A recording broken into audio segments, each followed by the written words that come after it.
President Biden. My fellow Americans, I'm speaking to you tonight from behind the resolute desk in the Oval Office.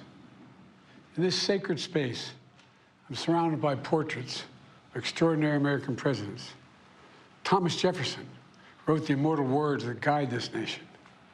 George Washington, who showed us presidents are not kings.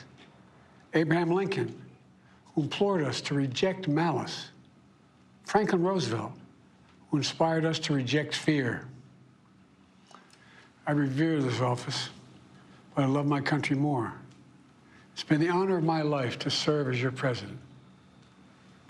But in the defense of democracy, which is at stake, I think it's more important than any title. I draw strength and I find joy in working for the American people. But this sacred task of perfecting our union is not about me. It's about you, your families, your futures. It's about we, the people. We can never forget that, and I never have. I've made it clear that I believe America is at an inflection point. One of those rare moments in history when the decisions we make now will determine our fate of our nation and the world for decades to come. America's going to have to choose between moving forward or backward, between hope and hate, between unity and division. We have to decide, do we still believe in honesty, decency, respect, freedom, justice, and democracy? In this moment, we can see those we disagree with not as enemies, but as fellow Americans. Can we do that? Does character in public life still matter? I believe I know the answer to these questions because I know you, the American people.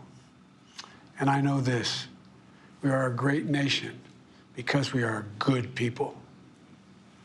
When you elected me to this office, I promised to always level with you, to tell you the truth. And the truth, the sacred cause of this country, is larger than any one of us. And those of us who cherish that cause cherish it so much. A cause of American democracy itself must unite to protect it. You know, in recent weeks, it's become clear to me that I need to unite my party in this critical endeavor. I believe my record as president, my leadership in the world, my vision for America's future, all merited a second term. But nothing can come in the way of saving our democracy. That includes personal ambition. So I've decided the best way forward is to pass the torch to a new generation. That's the best way to unite our nation. You know, there is a time and a place for long years of experience in public life. There's also a time and a place for new voices, fresh voices, yes, younger voices. And that time and place is now. Over the next 6 months, I'll be focused on doing my job as president. That means I'll continue to lower costs for hardworking families, grow our economy. I'll keep defending our personal freedoms and our civil rights, from the right to vote to the right to choose. I'll keep calling out hate and extremism. Make it clear there is no place in America for political violence or any violence ever, period. I'm going to keep speaking out to protect our kids from gun violence, our planet from climate crisis that is the existential threat. And I will keep fighting for my cancer moonshot so we can end cancer as we know it, because we can do it. I'm going to call for Supreme Court reform because this is critical to our democracy, Supreme Court reform. You know, I will keep working to ensure America remains strong and secure and the leader of the free world. I'm the first president in this century to report to the American people that the United States is not at war anywhere in the world. We'll keep rallying a coalition of proud nations to stop Putin from taking over Ukraine and doing more damage. We'll keep NATO stronger, and I'll make it more powerful and more united than any time in all of our history. I'll keep doing the same for our allies in the Pacific. You know, when I came to office, the conventional wisdom was that China would inevitably surpass the United States. That's not the case anymore. And I'm going to keep working to end the war in Gaza, bring home all the hostages, and bring peace and security to the Middle East and end this war. We're also working around the clock to bring home Americans being unjustly detained all around the world. You know, we've come so far since my inauguration. On that day, I told you, as I stood in that winter, we stood in a winter of peril and a winter of possibilities.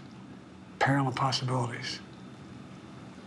We were in the grip of the worst pandemic in the century, the worst economic crisis since the Great Depression, the worst attack on our democracy since the Civil War. But we came together as Americans, and we got through it. We emerged stronger, more prosperous, and more secure. Today, we have the strongest economy in the world, creating nearly 16 million new jobs, a record. Wages are up. Inflation continues to come down. The racial wealth gap is the lowest it's been in 20 years. We're literally rebuilding our entire nation, urban, suburban, rural, and tribal communities. Manufacturing has come back to America. We're leading the world again in chips and science and innovation. We finally beat Big Pharma after all these years to lower the cost of prescription drugs for seniors. And I'm going to keep fighting to make sure we lower the cost for everyone, not just seniors. More people have health care today in America than ever before. And I signed one of the most significant laws helping millions of veterans and their families who are exposed to toxic materials. You know, most significant climate law ever in the history of the world. The first major gun safety law in 30 years. And today, the violent crime rate is at a 50-year low. We're also securing our border. Border crossings are lower today than when the previous administration left office. I've kept my commitment to appoint the first black woman to the Supreme Court of the United States of America. I also kept my commitment to have an administration that looks like America and be a president for all Americans. That's what I've done. I ran for president 4 years ago because I believed and still do that the soul of America was at stake. The very nature of who we are was at stake. And that's still the case. America's an idea stronger than any army, bigger than any ocean, more powerful than any dictator or tyrant. It's the most powerful idea in the history of the world. That idea is that we hold these truths to be self-evident. We're all created equal, endowed by our Creator with certain inalienable rights: life, liberty, pursuit of happiness. We've never fully lived up to it, to this sacred idea, but we've never walked away from it either. And I do not believe the American people will walk away from it now. In just a few months, the American people will choose the course of America's future. I made my choice. I've made my views known. I would like to thank our great Vice President, Kamala Harris. She's experienced, she's tough, she's capable. She's been an incredible partner to me and a leader for our country. Now the choice is up to you, the American people. When you make that choice, remember the words of Benjamin Franklin that's hanging on my wall here in the Oval Office, alongside the busts of Dr. King and Rosa Parks and Cesar Chavez. When Ben Franklin was asked, as he emerged from the convention going on, whether the founders had given America a monarchy or republic, Franklin's response was, a republic, if you can keep it. A republic, if you can keep it.